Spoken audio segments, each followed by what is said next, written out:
I sold my camera gear, my house, and half my soul just to be with her. She said I was her forever man. Now I'm sitting in a one-bedroom in Sydney with nothing but time and shame. And I still check my phone every morning hoping she's texted me. This is how it happened. That's how the email started. No fancy intro, no dramatic build-up, just those exact words sent late one night by a man who said he'd spent months typing and deleting, unsure if anyone would care. He used to be a wedding photographer. Said he could spot love from across the room, the way a groom looked at his bride, the way parents smiled at their daughter in a white dress. But when it came to his own life, he missed every sign. Maybe that's what broke him the most. When he hit send, he said he wasn't even sure he wanted us to read it, but he hoped someone out there might understand, and maybe someone else might learn before it's too late. So if any part of this hits close, if you've ever given up everything thinking it would bring you peace, only to be left with silence, say something in the comments, even just a few words. You never know who it might help feel a little less crazy, a little less alone. And if these stories speak to you the way they speak to us, if they make you pause, reflect, or just feel seen, there's a small heart icon under the video. Super thanks. It helps keep this space alive so more people like him can step forward without fear, without shame. This isn't a story about being naive. It's a story about believing and about how far a man will go to feel chosen, even if the choice was never real. Let's get into it. The sand was warm beneath my feet, and Thaida's laugh carried across the waves like music I'd never heard before. She was 19, I was 58, and in that moment on Jomtien Beach, none of it mattered. Her fingers traced patterns on my forearm as the sun melted into the horizon. "Malcolm," she whispered, her English soft and careful, "you are first man who treat me like real woman, not like toy, not like nothing." I felt something crack open in my chest, something I thought had died years ago in Sydney. "I never want to be anywhere else," I told her, meaning every word. The waves crashed against the shore, and she pressed closer to me on the blanket I'd bought from a street vendor. Her skin smelled like jasmine and salt air. "You make me feel young again. You not old," she said, her hand finding mine. "You just lonely before. Now you have me." The way she said it, like a promise, like a prayer, made my throat tighten. I'd sold 2 of my vintage Leica cameras just to afford this weekend trip to the coast. The money from the pawn shop had burned a hole in my pocket, but seeing her face light up when I surprised her with the hotel reservation made it worth every penny. "I've been thinking," I said, watching her profile against the dying light, "about what you said last week, about wanting to see Australia." She turned to face me, those dark eyes that had haunted my dreams for months, searching my face. "I could help you with the visa. We could make this work." "Really?" The word came out like a breath. "You would do that for me?" "I'd do anything for you." And I meant it. God help me. I meant every word. She kissed me then, soft and urgent, and I tasted salt and promises and something that felt like forever. The tourists walking past us didn't matter. The age difference didn't matter. The fact that I'd met her at her job didn't matter. All that mattered was this moment, this feeling, this woman who had somehow made me believe in second chances. "Malcolm," she said against my lips, "I love you too much. Sometimes I think I dream you." Her voice broke slightly, and I pulled her closer, wanting to shield her from whatever pain lived behind those words. "Before you, I think maybe I never really alive." "You're alive now," I whispered back. "We're both alive now." The waves kept coming, eternal and rhythmic, and I thought about how I'd spent the last 3 years taking pictures of other people's happiness. Wedding after wedding, anniversary after anniversary, always behind the camera, never in the frame. But here, with Theta's heartbeat against my chest and her breath warming my neck, I was finally living my own story. "Tomorrow we go back to city," she said, a sadness creeping into her voice. "Back to work, back to real life." This is real life, I insisted. This is the most real thing I've ever felt. She smiled at that, but something flickered across her features too quickly for me to catch. A shadow, maybe, or doubt. But then she was laughing again, pointing at a crab scuttling across the sand, and the moment passed like a cloud moving across the sun. "You silly man," she said, but her tone was warm, affectionate. "You see everything like picture, always looking for beautiful moment." She wasn't wrong. Even now, I was memorizing the way the last light caught her hair, the curve of her smile, the exact shade of her eyes in the dying day. I'd left my camera back at the hotel, but I was still shooting in my mind, still framing and composing and trying to capture something that felt too perfect to be real. "Maybe that's why I found you," I said. "Maybe I was looking for the most beautiful moment of all." She buried her face in my shoulder, and I felt her body shake with what I thought was emotion, what I hoped was emotion, what I needed to be emotion. "You make me feel like princess," she whispered, "like I worth something." And there it was again, that crack in my chest, that overwhelming need to protect her, to save her, to be the man she needed me to be. I'd been divorced for 5 years, burned out from a career that felt more like a prison sentence with each passing wedding. I'd come to Thailand to escape, to find myself, to figure out what the hell I was supposed to do with the rest of my life. Instead, I'd found her, and she'd found me. And for the first time in years, I wasn't running from anything. I was running toward something, toward her, toward us, toward a future that felt possible again. The stars were coming out now, pinpricks of light against the darkening sky. "Look," I said, pointing upward. "Make a wish." She closed her eyes, her lips moving silently, and I made my own wish. I wished for time to stop. I wished for this moment to last forever. I wished for the strength to love her the way she deserved to be loved. When she opened her eyes, she was smiling. "What you wish for?" she asked. "I can't tell you," I said. "It won't come true."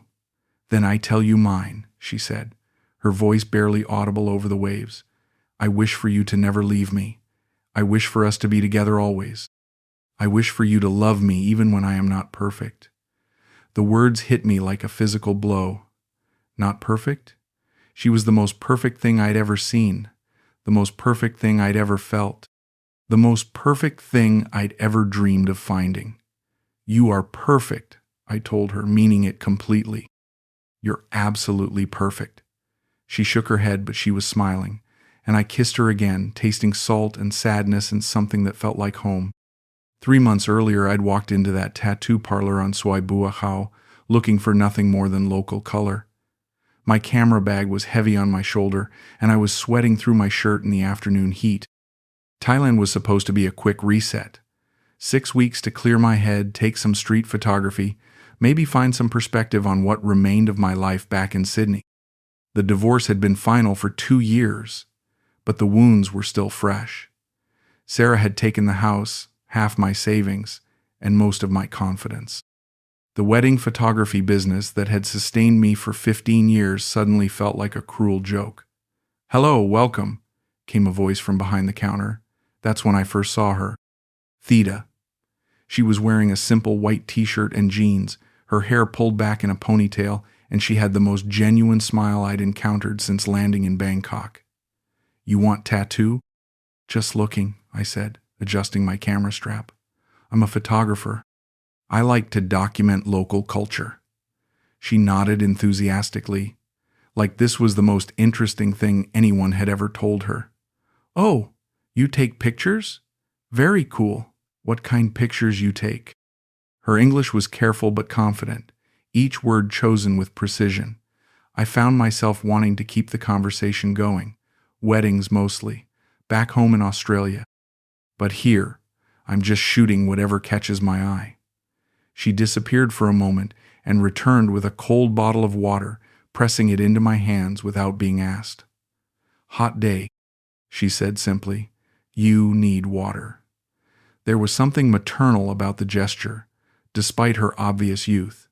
something caring that I hadn't experienced in years. You married? Divorced, I said, the word still bitter on my tongue. Recently divorced. She nodded with understanding that seemed too mature for her age. Sorry, she said. Divorce very hard. My mama divorced too. She say better to be alone than with wrong person. I found myself studying her face, looking for signs of the hardness I'd expected to find in a place like Pattaya. Instead, I saw curiosity, warmth, and something that looked like innocence. What about you? I asked. Married? Boyfriend? No, she said, shaking her head. I work too much. No time for love. She laughed, but there was something wistful in it. Maybe someday I find good man. Someone who understand me. The way she said it, looking directly at me, made my chest tighten. I ended up staying for an hour, watching her work, photographing the shop, talking about everything and nothing. She told me about her family in Eisen, about her dreams of seeing the world, about how she'd learned English by watching American movies. I told her about Sydney, about my photography, about the freedom of traveling alone. When I finally left, she walked me to the door. You come back tomorrow? She asked, and something in her voice made it sound less like a question and more like a hope. Maybe, I said, already knowing I would. I hope so, she said. You interesting man, not like other tourists. I walked back to my hotel that night feeling lighter than I had in months. Not because of anything romantic, not yet, but because someone had looked at me like I was worth knowing. Someone had listened to my stories like they mattered. Someone had made me feel human again. I did come back the next day, and the day after that. Each time, Theta would greet me like an old friend, offer me water, ask about my day. I started timing my visits to coincide with her lunch breaks, and we'd walk to the small noodle shop next door where she'd translate the menu and insist on paying for my meal. You guest in my country, she'd say whenever I protested, guest not pay. You don't have to take care of me, I told her one afternoon as we sat at a plastic table sharing some tam and sticky rice. I want to, she said simply. You kind man. You alone. I alone too. Maybe we be alone together. The way she said it, innocent and profound at the same time, made something shift inside me. This wasn't just friendliness anymore. This was connection. This was possibility. It was during the second week that she started asking more personal questions. About my ex-wife, about my loneliness, about why I'd really come to Thailand. I found myself opening up in ways I hadn't with anyone in years. About the failure of my marriage, about the depression that had followed, about the way I'd lost myself somewhere between other people's happy endings. You not lost? She said one evening as we sat in the shop after closing time. You just far from home, but home not place. Home is feeling. Home is person who understand you. She was tracing patterns on the glass counter with her finger, not looking at me as she spoke. Maybe you find new home here. Maybe, I said, watching her face in the dim light. Maybe I already have. That's when she looked up, and I saw something in her eyes that hadn't been there before. Something vulnerable and hopeful and dangerous. Malcolm, she said quietly, I think I like you too much. Too much? I asked, my heart starting to race. More than friend, she whispered. More than I should. The admission hung between us like a live wire. I knew I should be careful. I knew I should think about the age difference, the cultural gap, the possibility that I was just another lonely tourist reading too much into kindness. But I also knew that I hadn't felt this alive in years. I like you too, I said. More than I should. She smiled then, shy and radiant, and I felt something that had been broken inside me start to heal. What do we do about it? We be careful, she said. We take time. We see what happened. But even as she said it, her hand was reaching across the counter toward mine, and when our fingers touched, I felt like I was coming home for the first time in my life. My friend want to meet you. Thida said one evening as we walked through the night market, her arm linked through mine. It had been 3 weeks since that first touch in the tattoo shop, and we'd been inseparable ever since. She'd started calling me her boyfriend, introducing me to shop owners and street vendors as her special friend from Australia. I'd never felt more wanted, more needed, more alive. Which friend? I asked, buying her a mango from a vendor who grinned at us like we were newlyweds. Nim, she said, taking the fruit from my hands. She work at Sky Bar, very nice girl. She want to say hello. I'd learned not to ask too many questions about her friend's work. The answer was always the same. Entertainment or hospitality or some other euphemism that we both understood without discussing it directly. Sky Bar turned out to be a rooftop venue with a view of the city lights and prices that made my wallet ache.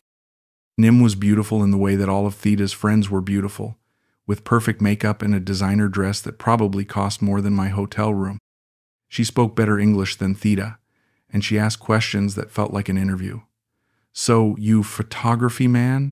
She said, sipping a cocktail that cost more than most Thais made in a day. You make good money? Enough, I said, uncomfortable with the directness of the question. Thida squeezed my hand under the table. Nim just curious, she said. She never meet photographer before. But I could see something passing between them, a look that spoke of conversations I hadn't been part of. She think maybe you take pictures of her sometime. Sure, I said, though something felt off about the whole interaction. I'd be happy to. Nim smiled, but it didn't reach her eyes. Australian men very good, she said. Very reliable. The way she said it made me feel like a character in a story I didn't understand. Like there was a script everyone was following, except me. It was the next day that Thida mentioned her brother's scooter. He need repair, she said as we sat in a coffee shop near my hotel. But he have no money. He asked me to help, but I have no money too. She wasn't asking directly, but the implication was clear. I'd been paying for our meals, our drinks, our entertainment for weeks now. It seemed natural to extend that to her family. How much? I asked, already reaching for my wallet. Maybe 4,000 baht? She said quietly. But you not have to. I worry about him. He needs scooter for work. 4,000 baht was nothing to me, barely $100.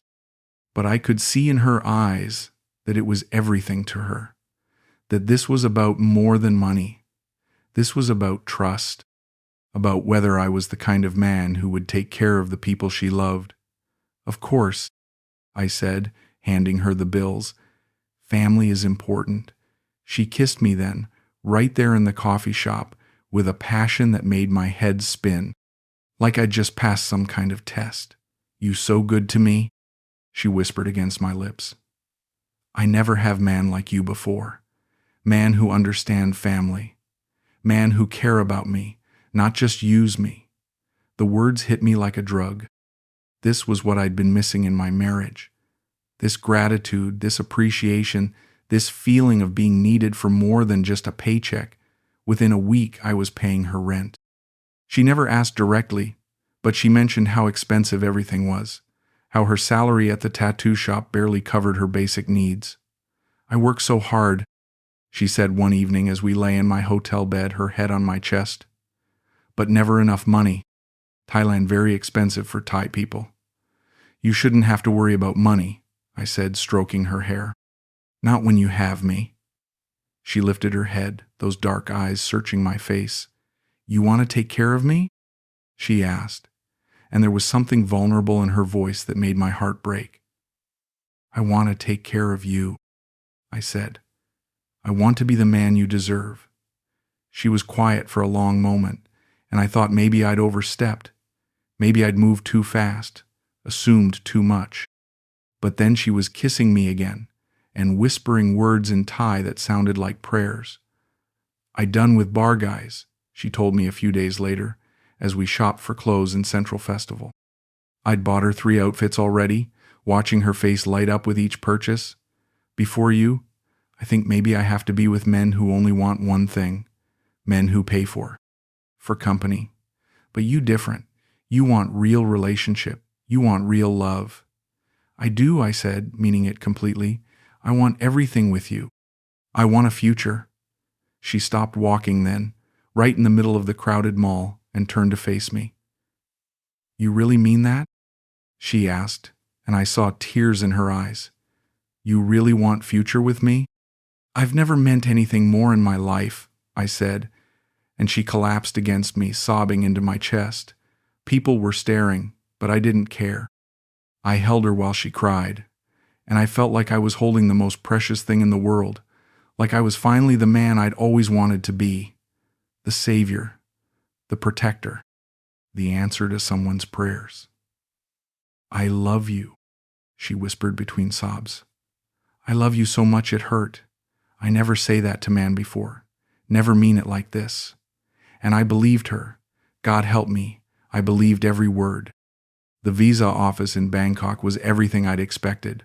Fluorescent lights, plastic chairs, and the kind of bureaucratic atmosphere that made even innocent people feel guilty. I'd driven down from Pattaya with Theta, my laptop bag full of bank statements, employment records, and every document the Australian embassy had requested. She sat beside me, fidgeting with her new passport, the one I'd paid for the week before. You nervous? I asked, taking her hand. Her palms were sweating, and she kept glancing at the other couples in the waiting room. Most of them looked like us, older Western men with younger Thai women, all wearing the same expression of hope mixed with desperation. Little bit, she admitted. I never do this before, never try to leave Thailand. There was something in her voice that I couldn't quite place.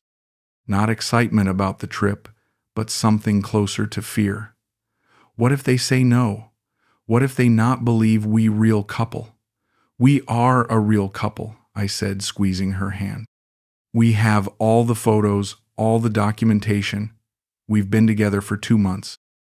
We're talking about marriage. The word hung between us like a promise I'd been too scared to make until now. Marriage? She whispered, her eyes wide. You want to marry me? I want to marry you, I said, and I meant it. I'd been thinking about it for weeks, imagining her in a white dress, imagining a life together in Sydney, imagining growing old with someone who loved me the way she did. When you come to Australia, we can talk about it seriously. Meet my family, see if you like my world. I like your world already, she said, but there was something brittle in her smile. I like everything about you. The visa officer called our number, and we walked into the small interview room together. She was professional but thorough, asking about our relationship, our plans, our financial situation. Thida answered every question quietly, in the careful English she'd been practicing for weeks. How long do you plan to stay in Australia? The officer asked. Maybe 1 month, Theda said. I want to see Malcolm's home, meet his family, see if I like it there. She glanced at me, and I nodded encouragingly. And after that? The officer continued. After that, we see, Thida said. Maybe we get married. Maybe I move to Australia. We take time to decide. I loved the way she said it, cautious but hopeful. Like she understood that this was a big step, that we needed to be sure before making any permanent decisions. The officer asked me about my intentions, my financial capacity to support her during the visit, my understanding of her background. I answered everything honestly, proudly even. Yes, I intended to marry her eventually. Yes, I could support her financially. Yes, I understood that she came from a different culture, but that's what made our relationship special. What made it real? I'll need to review your application, the officer said finally. You should hear something within 2 weeks. We left the office holding hands, both of us drained but optimistic. I took her to lunch at a nice restaurant in Siloam, celebrating what felt like the first step toward our future together. I scared, she admitted over pad, that, and wine. What if your family not like me? What if I don't fit in Australia? They'll love you, I said, though I wasn't entirely sure. My sister had been skeptical when I'd told her about Theta over the phone, asking pointed questions about her age and background that I'd deflected with assurances about our connection. And even if they don't, it doesn't matter. I love you. That's all that matters. Sometimes I think I dream you, she said, echoing words she'd spoken on the beach that first night. Sometimes I think too good to be true. Man like you, loving girl like me. Why would you say that? I asked, reaching across the table to touch her face. You're incredible. You're beautiful, you're kind, you're everything I've been looking for my whole life. I have bad history, she said quietly. Before you, I make mistakes. I do things I'm not proud of. I worry maybe you change mind when you know real me. The admission made my chest tight. I'd suspected there were things in her past that she wasn't telling me, but I'd assumed it was just the normal mistakes that young people make. I already know the real you, I said. And I love everything about you. Your past doesn't matter to me. What matters is who you are now, who you want to be. She was crying then, silent tears that she wiped away with her napkin. You too good for me, she whispered. I don't deserve man like you. You deserve everything, I said, meaning it completely. You deserve love. You deserve happiness. You deserve a man who will take care of you. That's what I want to be. That's what I am. I paid the check and drove her back to Pattaya, both of us quiet with the weight of what we'd just done. Applied for a visa. Talked about marriage. Committed to a future that felt both exciting and terrifying. That night, in her small apartment above a noodle shop, she made love to me with an intensity that felt like desperation. Like she was trying to memorize every touch, every kiss, every whispered word. I love you, she said over and over, her voice breaking with emotion. I love you so much. Please don't leave me. Please don't change your mind. I'm not going anywhere, I promised, holding her as she cried. I'm not changing my mind. We're going to make this work. But even as I said it, I could feel her trembling against me, like she was holding on to something that was already slipping away. The first time she vanished, I thought it was a misunderstanding. We'd made plans to meet at the beach, but when I arrived at the restaurant where we always had lunch, she wasn't there. I waited for an hour, calling her phone, getting no answer. Finally, I went to the tattoo shop, where her co-worker Ploy told me she'd called in sick. She very sick, Ploy said, but she wouldn't meet my eyes. Maybe flu. Maybe stomach problem. She say she call you later. I drove to her apartment worried she might be seriously ill, but the landlord said she wasn't there. Her motorbike was gone. Her room was empty. It was like she'd simply evaporated. I spent the next day calling her phone every hour. The second day, I was frantic. I called her friends, her coworkers, anyone who might know where she was. Most of them claimed not to have seen her.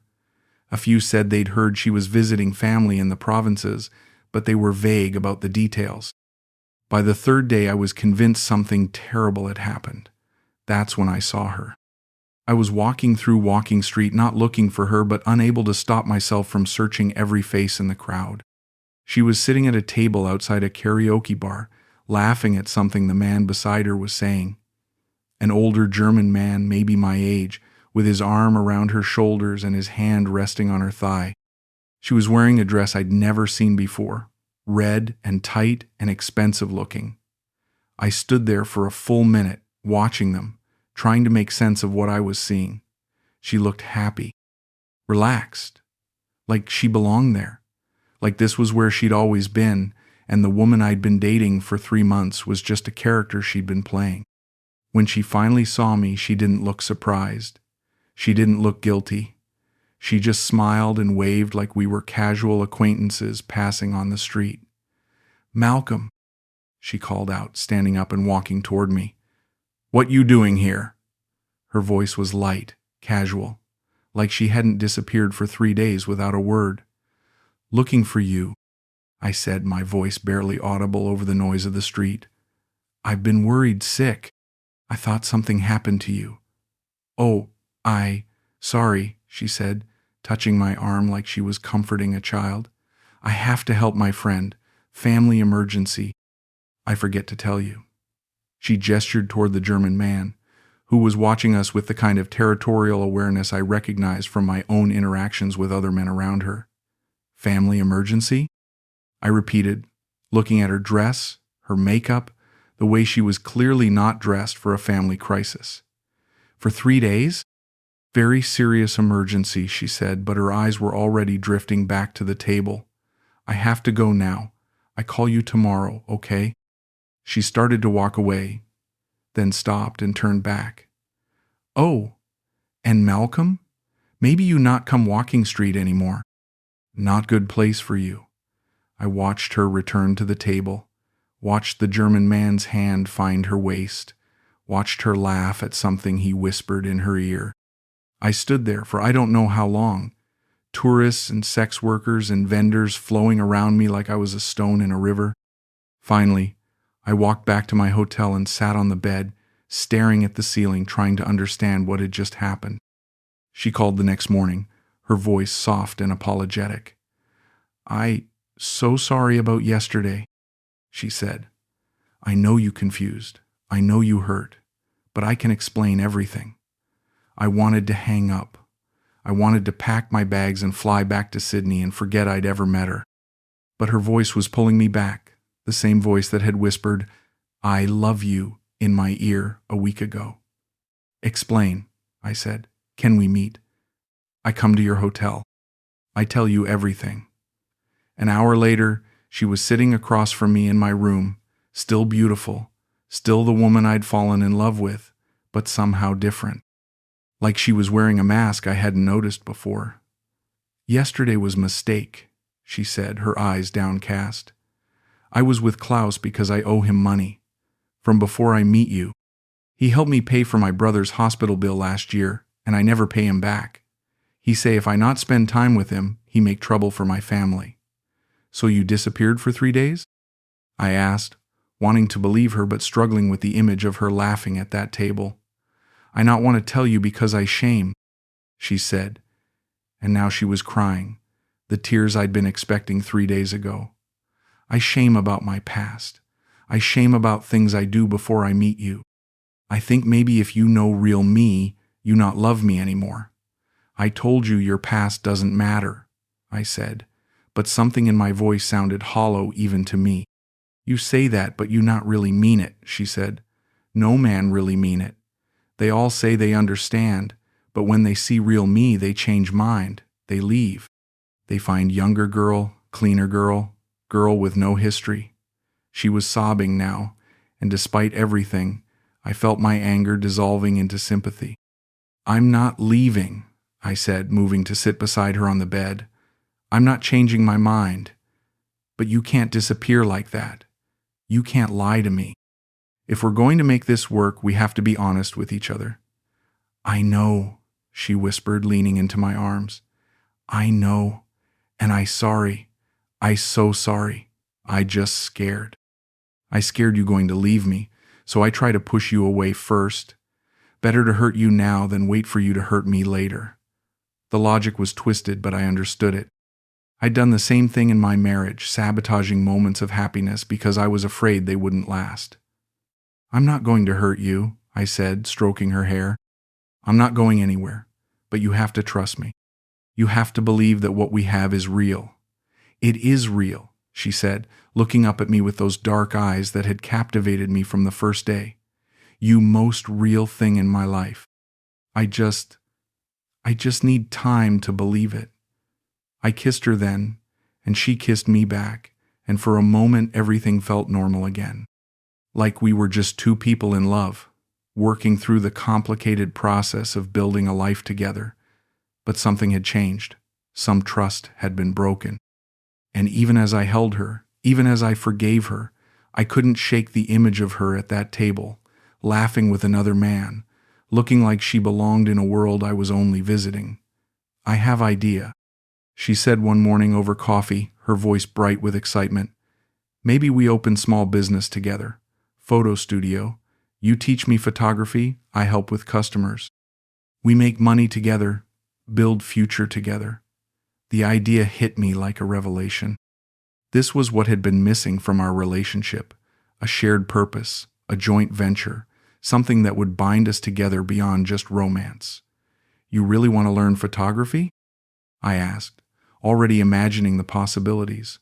A small studio in Pattaya, maybe specializing in portraits and wedding photography.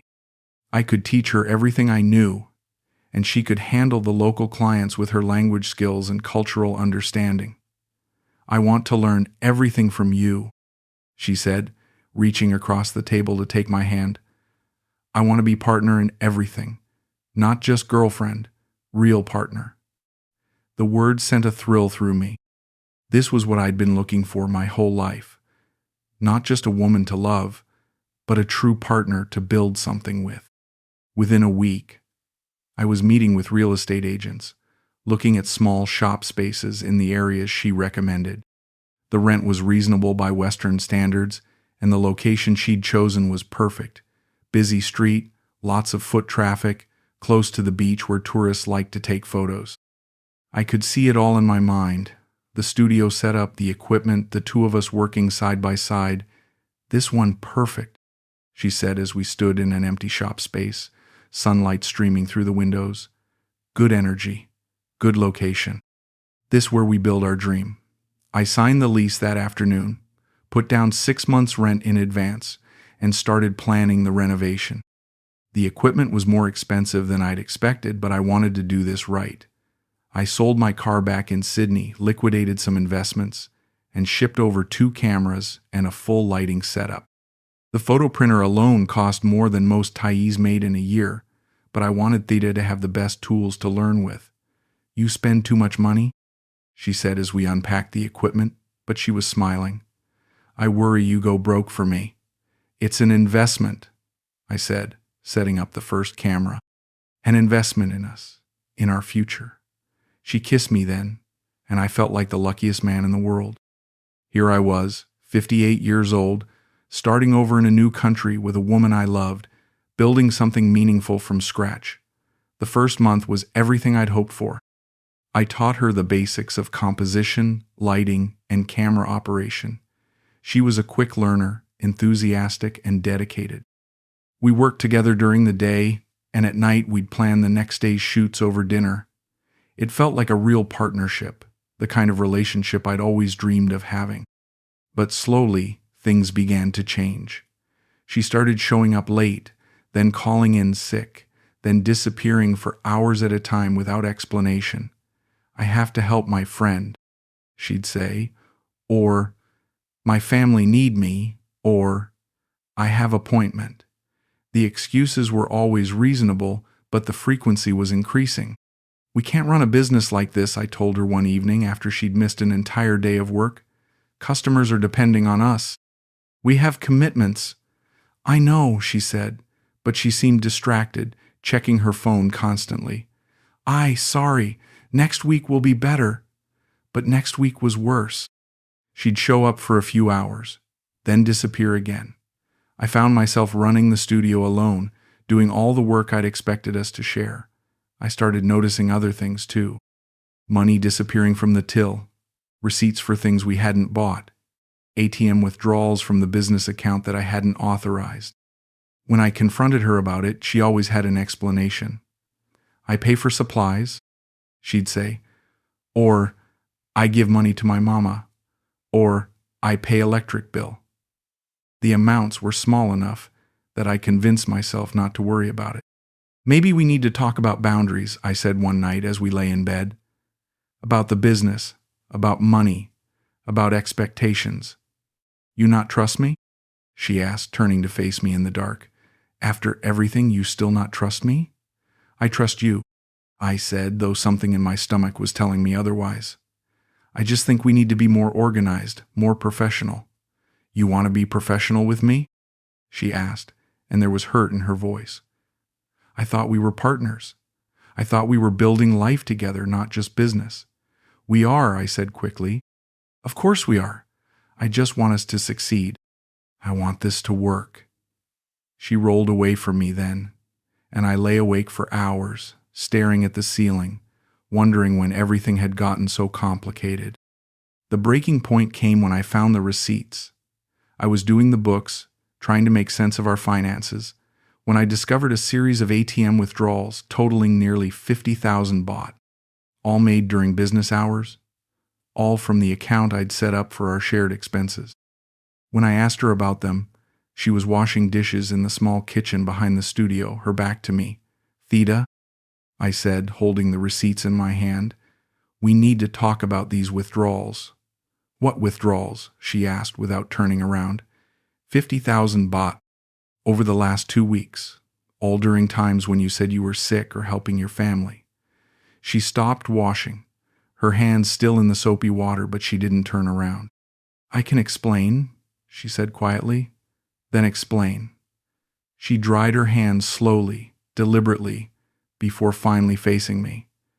There was something different in her expression. Something I'd never seen before. Not guilt, exactly. More like resignation. "My mama very sick," she said. "She need operation. I have to help her." 50,000 baht for an operation? I asked. "Why didn't you tell me? I would have helped. We could have discussed it." "I not want to ask for more money," she said. "You already give me so much. You already pay for everything. I feel shame to ask for more." "So you just took it?" The words came out harsher than I'd intended, but I was tired of the lies, tired of the excuses, tired of feeling like I was living with a stranger. "It our money?" she said, and there was defiance in her voice now. "You say we partners. Partners share everything." The logic was so twisted, so wrong, that I didn't know how to respond. I stood there holding the receipts, looking at this woman I'd thought I knew, and realizing I didn't know her at all. "Our money comes from my savings," I said slowly. "From my life's work, from selling everything I owned back home. And I give you my life," she shot back. "I give you my time, my body, my heart. That worth nothing?" The conversation was spiraling into territory I didn't know how to navigate. How do you argue with someone who sees love as a transaction? How do you explain trust to someone who views everything as negotiable? "Your life is worth everything," I said, trying to find my way back to solid ground. "But that doesn't mean you can just take money without telling me. That doesn't mean you can lie to me about where you are or what you're doing." "I never lied to you," she said, but her eyes were already moving away from mine. I just not tell you everything. Some things too complicated to explain." "Try me," I said. "Try explaining." But she was already walking toward the door, grabbing her purse, checking her phone. "I have to go," she said. "My friend need me. We talk about this later." And then she was gone, leaving me alone in the studio we'd built together, surrounded by equipment I'd bought for our future, holding receipts that proved our relationship wasn't what I'd thought it was. I sat in that empty shop for hours, looking at the photos we'd taken together during our first few weeks. Pictures of local families, tourists, young couples in love, all of them smiling, all of them believing in something. I wondered how many of those smiles were real. How many of those couples would still be together in a year? How many of those moments of happiness were just performances, just people playing roles they thought others wanted to see? When Thida came back the next morning, she acted like nothing had happened. "Good morning, my love," she said, kissing my cheek and starting to set up for the day's work. "You ready to make beautiful pictures today?" "We need to finish our conversation," I said. "What conversation?" she asked, but there was something brittle in her smile. "Everything fine now. Everything good." And I realized that this was how it was going to be from now on. Questions without answers. Problems that disappeared by pretending they didn't exist. A relationship built on willful blindness and mutual self-deception. I wanted to fight for us. I wanted to believe that love could overcome anything. But standing there in that studio, watching her arrange equipment with the same hands that had taken money from our account without asking, I felt something die inside me. Something that I'd thought was permanent. Something that I'd thought was real. It was a Tuesday morning when everything ended. I remember because Tuesdays were always slow at the studio, and we'd gotten into the habit of sleeping in, taking our time over coffee, planning the week ahead. Theta was in the shower, and I was sitting on the edge of the bed checking emails on my laptop. Her phone was on the nightstand beside me, face down, silent. It had been buzzing constantly for the past week, but she always claimed it was work or family, always something urgent that required immediate attention. The phone lit up with another message, and this time it stayed on long enough for me to see the name on the screen, Klaus. The same Klaus from the karaoke bar. The same Klaus she'd claimed was just a debt from her past. The same Klaus I'd convinced myself not to worry about. Without thinking, without permission, without any justification other than the sick feeling in my stomach, I picked up the phone. It wasn't locked. She'd never had a password, had always said she had nothing to hide. Open phone, open heart, she used to joke. Now I understood why she'd never been worried about me looking. Because I'd never looked. Because I'd trusted her completely. Because I'd been the perfect mark. The messages with Klaus were in English, probably for his benefit. Miss you already, baby. Can't wait for tonight. Bring the red dress. Transfer coming tomorrow morning. I scrolled up, my hands shaking, my heart hammering against my ribs. Weeks of messages, months of messages, plans and payments and promises that had nothing to do with family emergencies or past debts. But Klaus wasn't the only one. There was Heinrich from Germany. My beautiful wife, he called her. David from England. My princess was his term. Ahmed from Dubai. My heart, in his messages. Each conversation was a variation on the same theme. Love declarations, money transfers, promises of visits and visas and futures together. Each man believing he was special. Each man convinced he was saving her from something. Each man exactly like me. I found messages about me too. The photographer, she called me in her chats with someone named Sony.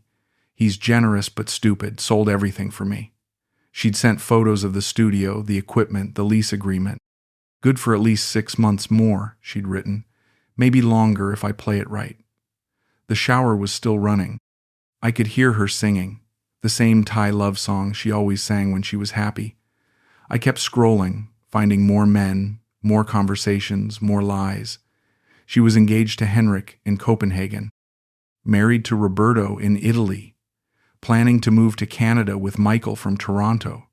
Each relationship was complete with photos, promises, and detailed financial arrangements. My hands were shaking so badly I could barely hold the phone. This wasn't just cheating, this wasn't just lying, this was a career, a profession, a carefully orchestrated performance that I'd stumbled into like an amateur actor walking onto a stage mid-performance, not realizing I was supposed to be playing a role. The bathroom door opened, and she emerged wrapped in a towel, hair wet, skin glowing from the hot water. She looked beautiful. She looked exactly like the woman I'd fallen in love with. She looked like a stranger. "Good morning, my love," she said, walking toward the bed with the same smile she'd given me every morning for 4 months. "You ready for breakfast?" I held up the phone. "We need to talk."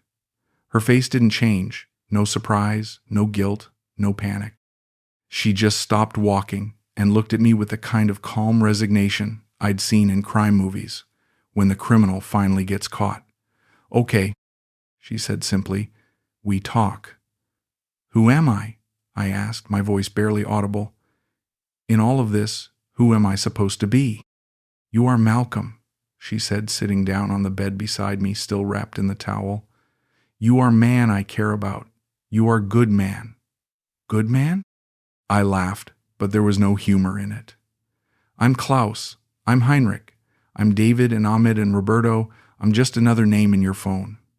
"No," she said, and for the first time, there was emotion in her voice. "You different. You special to me." "Special how?" I asked, scrolling through the messages, showing her the evidence. "Special because I'm more generous? Because I'm easier to manipulate? Because I actually believed you loved me?" "I do love you," she said, and she was crying now, real tears that I'd seen 100 times before. Tears that had convinced me to forgive her, to trust her, to give her everything I had. I love you more than any of them. You love my money, I said. You love my loneliness. You love how pathetic I am. The words were coming out like poison, like something that had been building inside me for months. You love how easy I was to fool. That not true, she said, reaching for my hand. You never pathetic, you beautiful man, you kind man. You man who deserve real love. Then why? I asked, pulling away from her touch. Why all of this?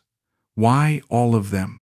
She was quiet for a long time, looking down at her hands, the towel slipping slightly from her shoulders. Because I have to, she said finally. Because I have family depending on me. Because I have debts. Because I have life that cost money, and I only one person, and one person not enough. The honesty was more brutal than any lie she'd ever told me. At least the lies had allowed me to believe in something beautiful. So this is just work? I asked. All of it? Everything we had? At first, she said quietly. At first, yes. You just another customer. But then? She looked up at me, and I saw something in her eyes that might have been real. Then, you different. Then you make me feel something I never feel before. What did I make you feel? I asked, hating myself for wanting to hear the answer. Safe, she whispered. You make me feel safe. Like maybe I could stop. Like maybe I could just be with one person. Like maybe I could be normal girl with normal life. The words hit me like physical blows, because I could hear the truth in them. And the truth was that even now, even after everything, part of me wanted to believe her. Part of me wanted to think that what we'd had was real, even if it had been built on lies. But you couldn't stop, I said. I try, she said. For you, I really try. But then bills come, and family need money, and Klaus get angry because I not answer his calls, and Heinrich threatened to come to Thailand if I not respond. And I think, what if Malcolm find out? What if he leave me? Better to keep everyone happy. Better to keep all options open. Better to keep all the money coming in, I said. Yes, she admitted. Better to keep money coming, because money only thing that real, money only thing that last. Love. She shrugged, like love was just another transaction that might go bad. Love disappear. Money help family. Money pay rent. Money keep me alive. I sat there for a long time, looking at this woman I'd thought I knew, trying to reconcile the person I'd fallen in love with and the person sitting beside me now. They were the same person. They had always been the same person. I'd just been too lonely, too desperate, too willing to believe in fairy tales to see what was right in front of me. I need you to leave, I said finally. Malcolm? She started, but I cut her off.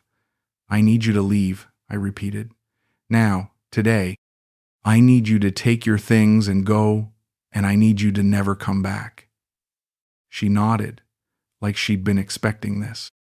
Like she'd been through this before with other men who'd finally seen through her performance. Okay, she said. I go. But Malcolm? She looked at me one last time, and I saw everything there. The girl she might have been, the woman she'd had to become, the life she'd chosen over the life she'd dreamed of. I really did love you. Maybe not at first, but at the end, I really did. And then she was gone, gathering her clothes, packing her small suitcase, moving with the efficiency of someone who'd done this many times before.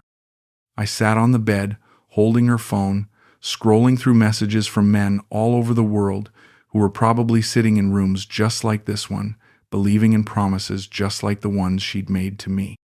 When the door closed behind her, I was alone for the first time in 4 months, and the silence was deafening. I didn't see her for 3 weeks after that morning. 3 weeks of running the studio alone, 3 weeks of fielding questions from our regular customers about where she was, 3 weeks of staring at equipment I'd bought for a future that would never happen. I kept expecting her to call, to text, to show up with another explanation, another apology, another chance for me to forgive her. But my phone stayed silent, and the space she'd occupied in my life began to feel like a wound that wouldn't heal. When she finally contacted me, it was through a message so brief it felt like a slap. Can we meet? One time. I want to say goodbye properly. I stared at those words for an hour before responding. Part of me wanted to ignore her completely, to pretend she'd never existed, to move on with whatever remained of my life. But another part of me needed closure, needed to look her in the eyes one more time and understand how I'd gotten everything so wrong. Where? I wrote back, coffee shop near your hotel, tomorrow twop, please come. I wanted to say no. I wanted to delete the message and block her number and forget she'd ever existed. But I also wanted to see her again. God help me, I still wanted to see her. She was already there when I arrived, sitting at a corner table wearing a white sundress I'd never seen before. Her hair was different too, shorter and styled in a way that made her look older, more sophisticated. She'd ordered coffee for both of us, remembered how I liked it, the same way she'd remembered everything about me when she was playing the role of loving girlfriend.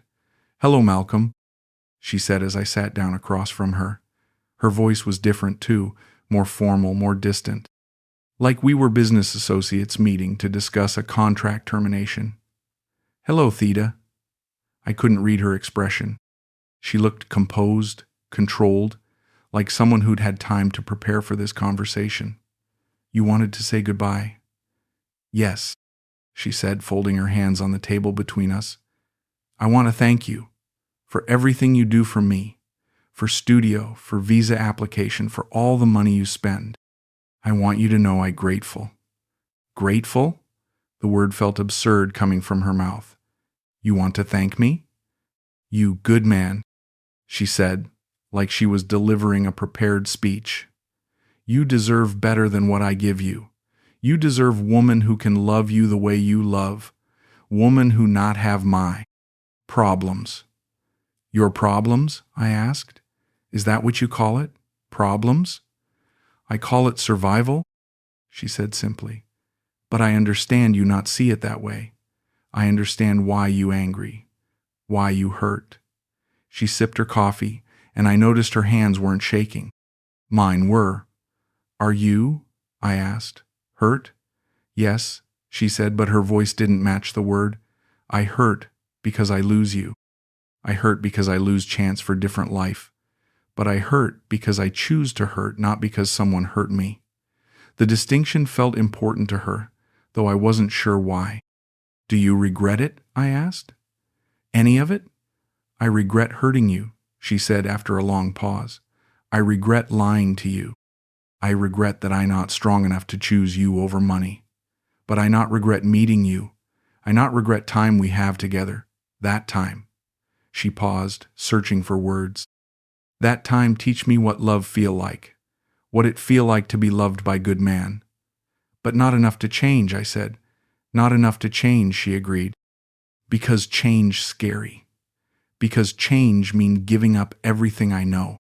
Because change mean trusting that love enough, and I never learned how to do that." She reached into her purse and pulled out an envelope. "I want to give you this." Inside was cash. More than I'd expected, but less than she'd taken. "What's this?" "Money from studio account," she said. "I take 50,000 baht. This is 30,000 back. Is all I can give you now."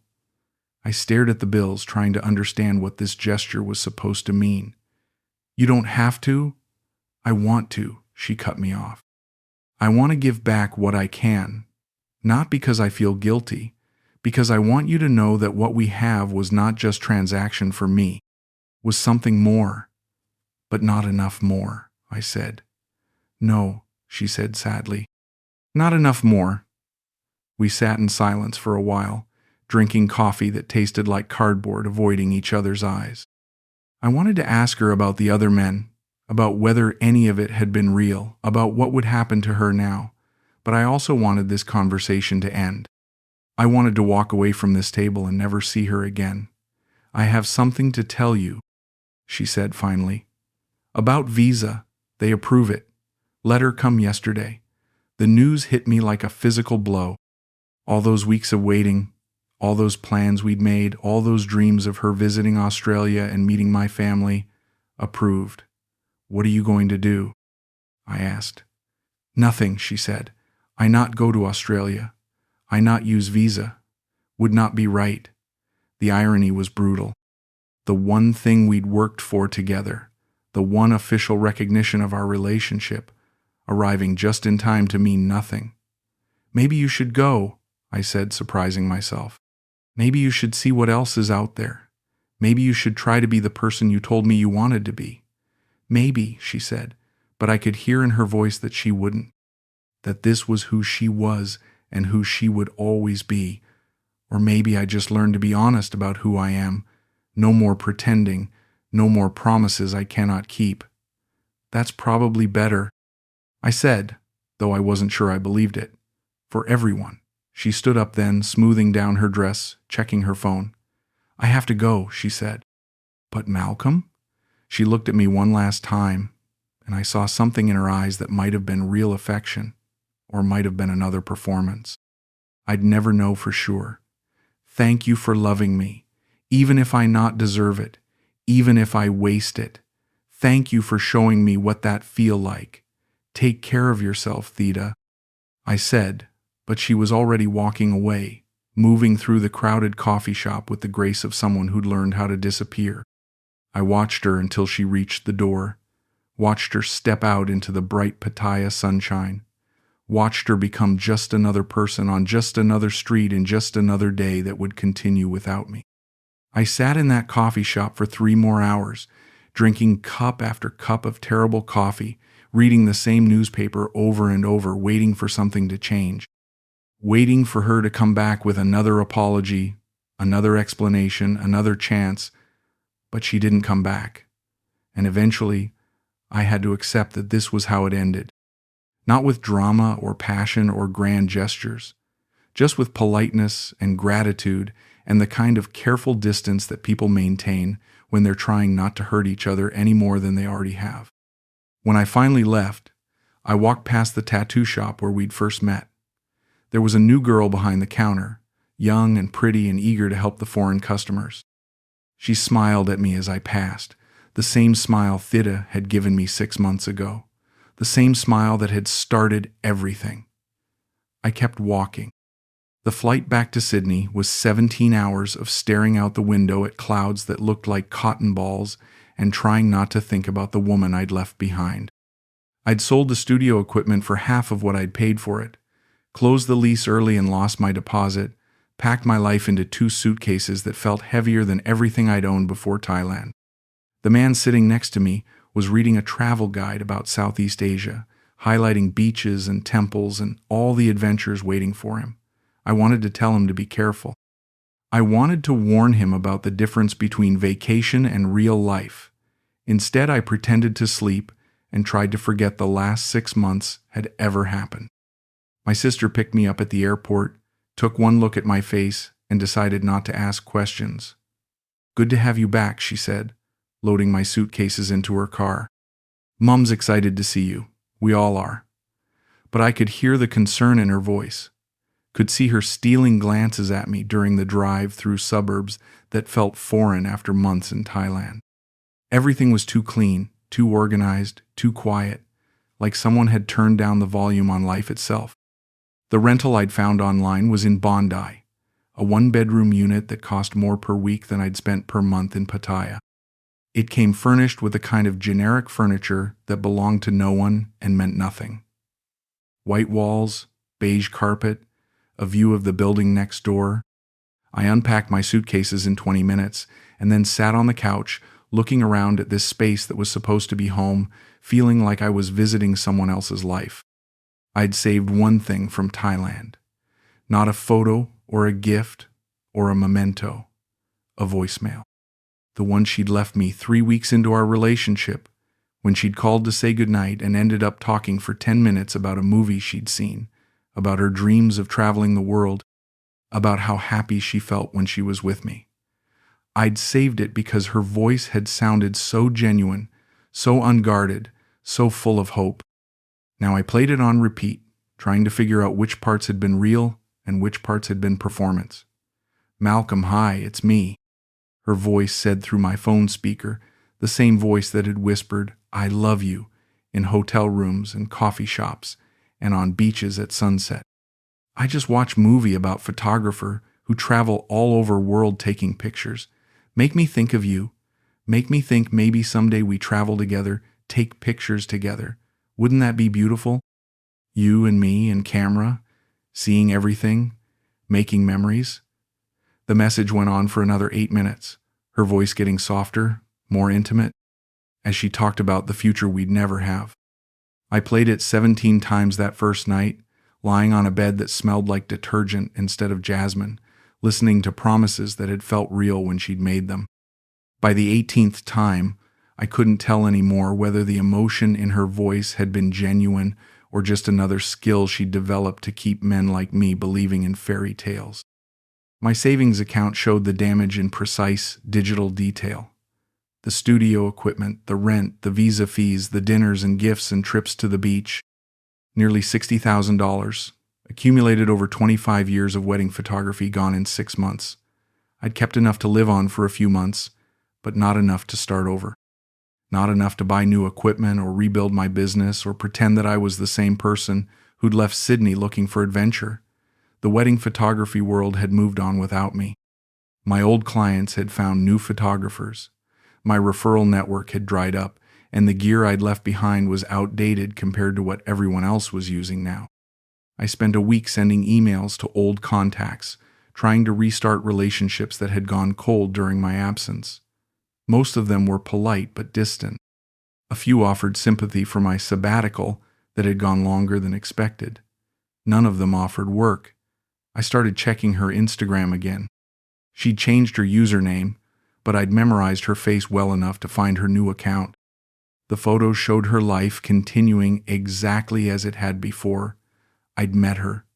Beach trips with friends, expensive dinners at restaurants I couldn't afford, shopping excursions funded by men who weren't in the pictures, but whose money was evident in every designer bag and jewelry piece. She looked happy. She looked like someone who'd never been hurt by love, never been disappointed by promises, never had to choose between survival and sentiment. Sometimes I'd see her tagged in photos with other men, always older, always Western, always wearing the same expression of besotted happiness I'd worn in every photo we'd taken together. Klaus was still there, still calling her his princess in the comments. But there were new names too. Fresh arrivals to the fantasy she sold, fresh believers in the dream she'd perfected.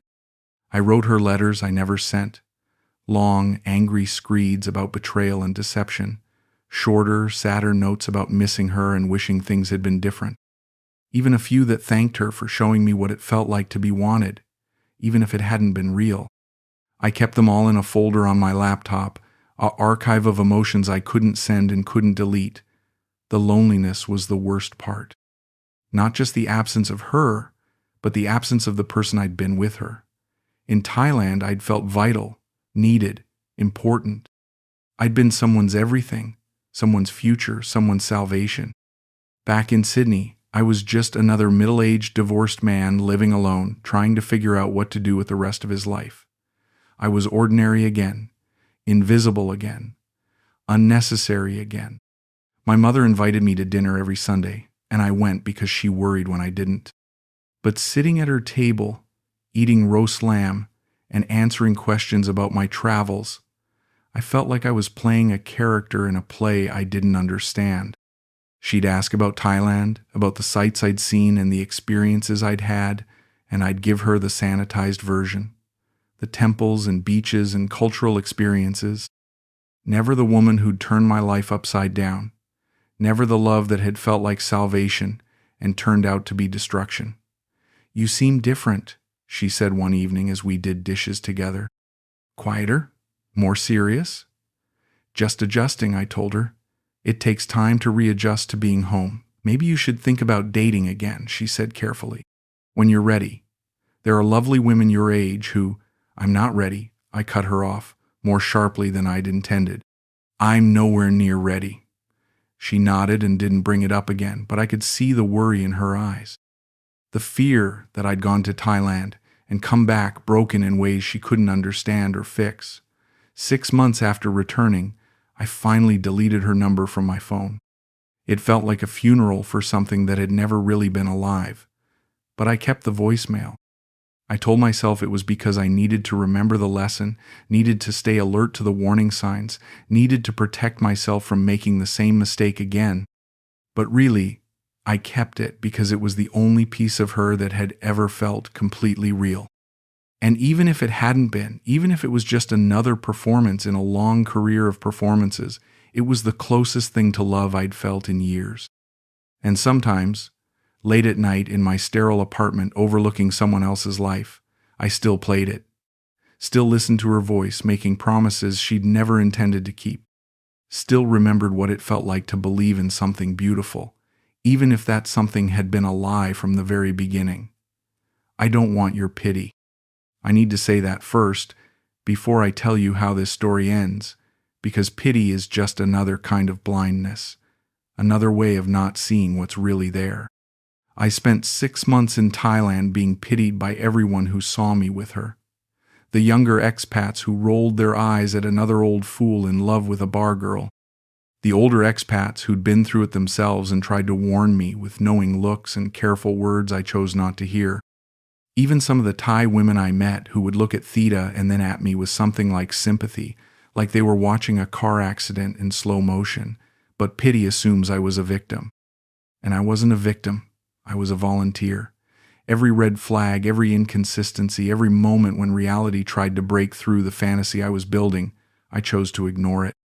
I chose to believe what I wanted to believe instead of what was right in front of me. That's not tragedy, that's stupidity. And there's an important difference. It's been 2 years now since I came back to Sydney. 2 years of working part-time jobs that pay a fraction of what I used to make. 2 years of living in that same one-bedroom apartment, saving money that will probably never add up to enough to start over properly. 2 years of rebuilding a life that feels smaller and grayer than the one I had before, but also more honest. I haven't touched a camera in all that time. Not once. The first few months, I told myself it was temporary, that I just needed time to heal, to process, to figure out my next move. But the truth is, I can't look through a viewfinder anymore without thinking about all the lies I helped capture. All those wedding photos I took over the years, all those couples promising to love each other forever, all those moments of supposed happiness that I framed and printed and delivered like they meant something permanent. Maybe they did mean something. Maybe some of those couples are still together, still in love, still believing in the promises they made in front of my camera, but I can't see that anymore. When I look at a bride's smile now, I wonder what she's hiding. When I see a groom's tears, I wonder if they're real or just what he thinks he's supposed to feel. I've lost the ability to believe in other people's happiness because I've learned how good we all are at performing it. Theta posts photos sometimes of weddings she attends, always as a guest, never as a bride, but always beautiful in ways that make my chest ache. She's learned to be more careful online, more strategic about what she shares and with whom. But occasionally a photo slips through the algorithm and lands on my timeline, and I see her laughing at someone else's celebration, wearing someone else's gifts, playing someone else's dream girl for the weekend. I used to wonder if she ever thought about me, if she ever missed what we had or what I thought we had. But I don't wonder about that anymore, because I finally understood something that took me 2 years to accept. It doesn't matter.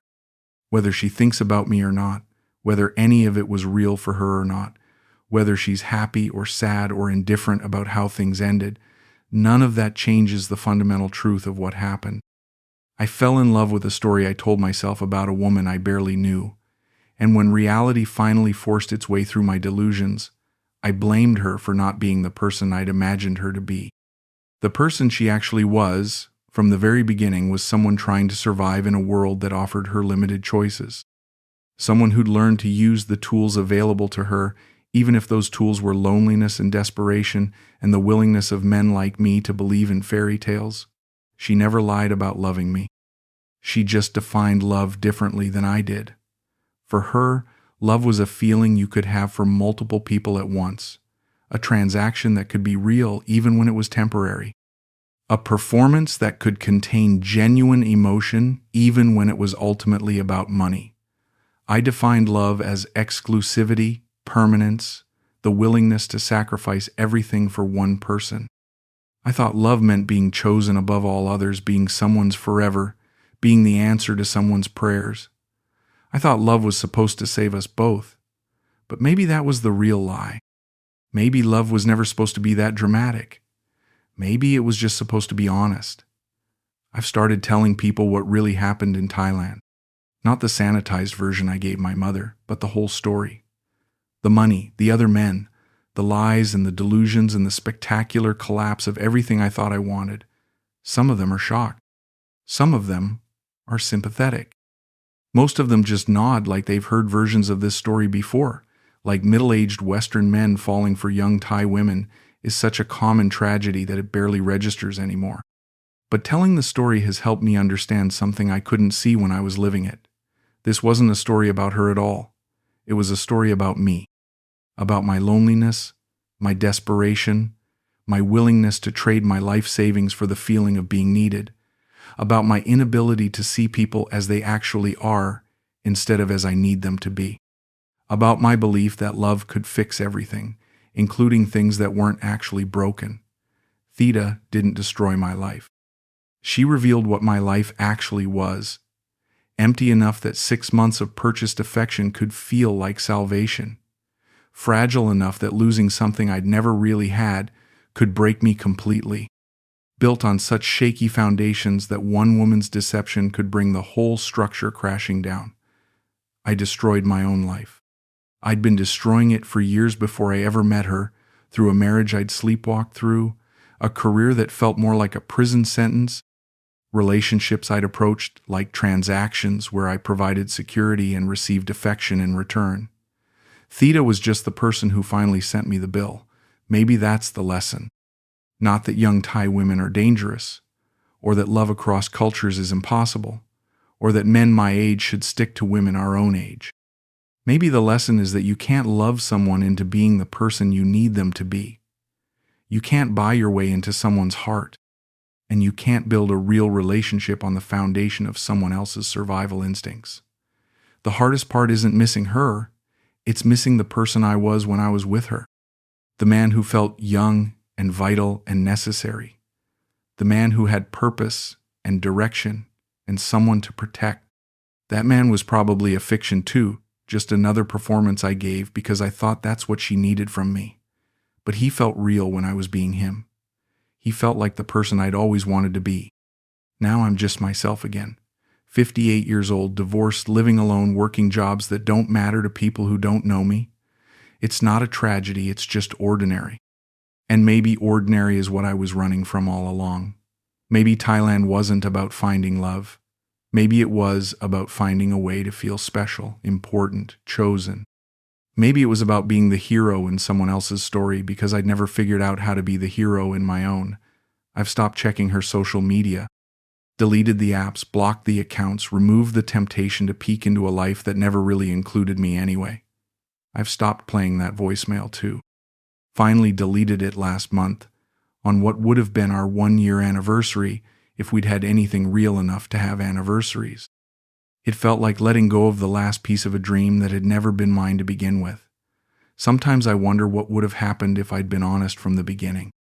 If I'd seen her clearly instead of seeing what I needed her to be.